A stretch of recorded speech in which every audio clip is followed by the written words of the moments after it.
Kwa neema ya Mungu tunakumbuka Tanzania imewahi kuwa nchi ya amani, Tanzania imewahi kutenda haki, Tanzania imewahi kuishi katika mazingira ya umoja ambayo haina mgawanyiko wa makabila, haina mgawanyiko wa dini, haina mgawanyiko wa itikadi za kisiasa.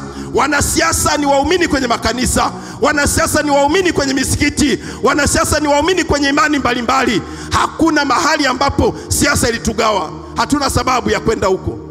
Taifa linahitaji kukaa katika umoja. Tunatazama Tanzania kwenye Zaburi ya 147.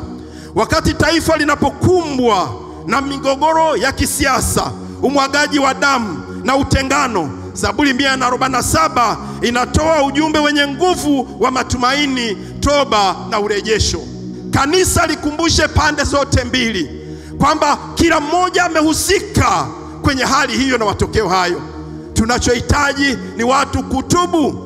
Toba, niliwaambia, ni kugeuka na kuacha njia mbaya, kuacha chochote ulichofanya kilichosababisha hiyo hali itokee.